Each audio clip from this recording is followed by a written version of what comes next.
இனிமையான நண்பர்களே, அன்புள்ளம் கொண்ட சொந்தங்களே, அனைவருக்கும் வணக்கம். பாட்டாளி மக்கள் கட்சியின் நிறுவன தலைவர் மருத்துவர் ஐயா அவர்கள் டெல்லி உச்சநீதிமன்றத்தில் தொடுத்த வழக்கு இன்றைக்கு விசாரணைக்கு வந்தது. அந்த விசாரணையில் அடுக்கடுக்கான கேள்விகளை எழுப்பிய டெல்லி உயர்நீதிமன்ற நீதிபதி, அதுவும் தலைமை நீதிபதி சந்திரகாந்த், தேர்தல் ஆணையம் சரியாக நடந்து கொள்ளவில்லை என்று குற்றச்சாட்டை கூறியிருக்கிறார். அதோடு சென்னை உயர்நீதிமன்றம் மருத்துவர் ஐயா சிவில் கோர்ட்டில் தொடர்ந்த வழக்கை விசாரிக்க கூடாது என்று தடை செய்தது. அந்த தடையை நீட்டித்தது. அவற்றையெல்லாம் டெல்லி உயர்நீதிமன்றம் ரத்து செய்திருக்கிறது. இன்னும் 3 நாட்களுக்குள் மருத்துவர் ஐயா தொடர்ந்த வழக்கில், சின்னம் சம்பந்தமான வழக்கில் விசாரித்து தீர்ப்பு வழங்க வேண்டும் என்று உச்சநீதிமன்ற தலைமை நீதிபதி அமர்வில் கூடிய அந்த பெஞ்ச் அறிவித்திருக்கிறது. ஆனால் அன்புமணி தரப்பை சார்ந்தவர்கள் என்ன சொல்கிறார்கள்? சிவில் கோர்ட்டில் இருந்த தடையை நீக்க முடியாது என்று உச்சநீதிமன்றம் சொல்லிவிட்டது. சின்னத்தை முடக்க முடியாது, அதாவது மாம்பழம் சின்னத்தை முடக்க முடியாது என்று உச்சநீதிமன்றம் சொல்லிவிட்டது.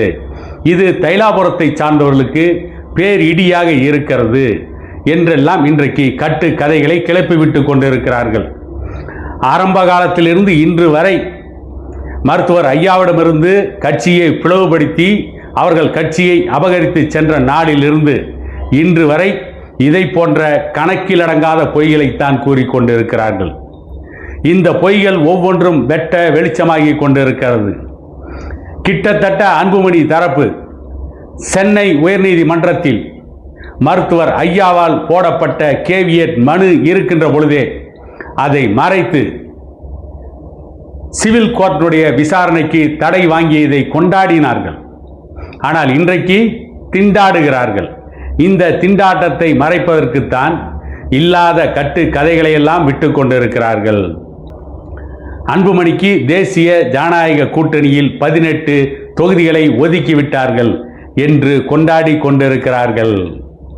பாட்டாளி மக்கள் கட்சி இறுதியாக 2021ஆம் ஆண்டு சட்டமன்ற தேர்தலில் 23 தொகுதிகளில் போட்டியிட்டு இருக்கிறோம். பாட்டாளி மக்கள் கட்சி 2021இல் மட்டும்தான் குறைவான தொகுதிகளில் போட்டியிட்டது. அதற்கு காரணம், தேர்தல் அறிவிப்பதற்கு சில மணி நேரங்களுக்கு முன்பு அன்றைய முதலமைச்சர் எடப்பாடி பழனிசாமி வன்னியர்களுக்கான 10.5% இட ஒதுக்கீட்டுக்கு அரசாணை பிறப்பித்த காரணத்தால் அன்றைக்கு 23 சட்டமன்ற தொகுதிகள், குறைவான தொகுதிகள் தொகுதி உடன்பாடு ஏற்பட்டு தேர்தலை சந்தித்து 5 சட்டமன்ற தொகுதிகளில் மட்டும் வெற்றி பெற்றோம். ஆனால் இன்றைக்கு அதைவிட குறைவான தொகுதியை வாங்கி கொண்டு இவர்கள் என்ன சொல்கிறார்கள்? பார், எங்களுக்கு 18 தொகுதிகளை ஒதுக்கி விட்டார்கள்.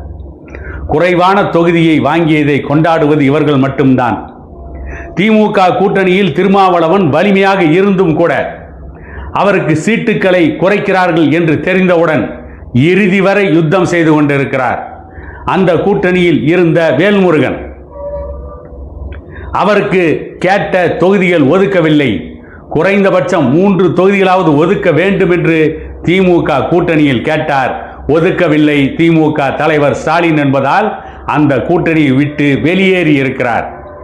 இது வேல்முருகன் எடுத்த மிக சிறப்பான மானமுள்ள நடவடிக்கையாக நான் கருதுகிறேன். ஆனால் இன்றைக்கு குறைந்த தொகுதிகளை வாங்கி கொண்டு அதை கொண்டாடி கொண்டிருக்கிறார்கள். தமிழகத்தின் மிக பெரும் ஆளுமை என்று சொல்லப்பட்ட கலைஞர் கருணாநிதியோடு கூட்டணி வைத்த பொழுது பாட்டாளி மக்கள் கட்சிக்கு தொகுதிகளை குறைக்க முடியவில்லை. தமிழகத்தின் மிகப்பெரிய ஆளுமை என்று சொல்லப்பட்ட ஜெயலலிதாவோடு கூட்டணி வைத்த பொழுது பாட்டாளி மக்கள் கட்சிக்கான தொகுதிகளை குறைக்க முடியவில்லை. ஆனால் எந்த ஆளுமையும் இல்லை. இன்னும் சொல்ல போனால் எடப்பாடி பழனிசாமி சசிகலாவிடம் கெஞ்சி கூத்தாடித்தான் அவர் முதலமைச்சர் ஆனார் என்ற குற்றச்சாட்டு இன்றைக்கும் இருந்து கொண்டிருக்கிறது. அப்படிப்பட்ட எடப்பாடி பழனிசாமி சென்ற தேர்தலில் 2021ஆம் ஆண்டு சட்டமன்ற தேர்தலில் பாட்டாளி மக்கள் கட்சிக்கு 23 தொகுதிகளாக குறைத்தார். இப்பொழுது அதை 18 தொகுதிகளாக குறைத்திருக்கிறார். அன்புமணி இப்படியே தவறான முடிவுகளை எடுத்துக்கொண்டே இருந்தால் அடுத்த தேர்தலில் 10 தொகுதிகளில் போய் நிற்பார். இதுதான் இன்றைக்கு நடந்து கொண்டிருக்கிறது. மருத்துவர் ஐயா மட்டும் தலைமை தாங்கி இருந்திருந்தால் பாட்டாளி மக்கள் கட்சி 18 தொகுதிகளை பெற்றிருக்குமா? இன்றைக்கு இதே எடப்பாடி பழனிசாமியோடு கூட்டணி வைத்திருந்தாலும் குறைந்தபட்சம் 35 தொகுதிகளை பெற்று மருத்துவர் ஐயா தன்னுடைய செல்வாக்கை நிரூபித்து பாட்டாளி மக்கள் கட்சியை வெற்றி பாதைக்கு அழைத்து சென்றிருப்பார். கிட்டத்தட்ட அன்புமணி குறைந்த தொகுதிகளை வாங்கி கொண்டு பாட்டாளி மக்கள் கட்சியை தோல்வியை நோக்கி அழைத்து கொண்டிருக்கிறார்.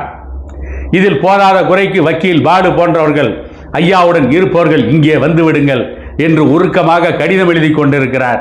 எதற்கு? வக்கீல் பாலுவிற்கும் அருள் ரத்னத்திற்கும் ஜால்ரா அடிப்பதற்கா? அங்கே அனைத்து முடிவுகளையும் எடுப்பது வக்கீல் பாலு, அருள் ரத்னம், CR பாஸ்கரன் போன்றவர்கள் மட்டும்தான். அங்கே வேறு யாருக்கும் சுயமரியாதை கிடையாது. ஆனால் மருத்துவர் ஐயாவிடம் அனைவருக்கும் சுய மரியாதை இருக்கிறது. அனைவருடைய கருத்துக்களையும் மருத்துவர் ஐயா காது கொடுத்து கேட்கிறார். அவர்களுடைய கருத்துக்களை கேட்டு ஆலோசனை செய்து மருத்துவர் ஐயா முடிவெடுக்கிறார். ஆனால் அங்கே அன்புமணி அவர்களிடம் கருத்துக்களை சொல்லக்கூடிய நபர்கள் யார்? வக்கீல் பாலு, அருள் ரத்னம், CR பாஸ்கரன் இவர்கள் மட்டும்தான். எதற்கு வக்கீல் பாலு அழைக்கிறார்? பாட்டாளி மக்கள் கட்சியை வளர்ப்பதற்கா? அல்லது வன்னியர்களுக்கான இடஒதுக்கீட்டை பெறுவதற்கா? அல்லது ஜாதிவாரி கணக்கெடுப்பை நடத்த வேண்டும் என்று அரசுக்கு நெருக்கடி கொடுப்பதற்கா? இல்லை. வக்கீல் பாலுவிற்கும் அருள் ரத்னத்திற்கும் CR பாஸ்கரனுக்கும் ஜால்ரா அடிப்பதற்கு அழைத்துக் கொண்டிருக்கிறார். இதை பாட்டாளிகள் புரிந்து கொண்டுதான் இருக்கிறார்கள். அவர்கள் கனவு பலிக்காது. இன்னும் 3 நாட்களில் சின்னம் சம்பந்தமான வழக்கு சிவில் கோர்ட்டில் விசாரணை முடிந்து தீர்ப்பு வருகின்ற பொழுது தமிழக அரசியல் களம் மேலும் அதிரும் என கூறிக்கொண்டு மீண்டும் ஒரு காணொளியில் உங்களை சந்திக்கும் வரை உங்களிடமிருந்து விடைபெறுவது உங்கள் எடப்பாடி துரைசாமி.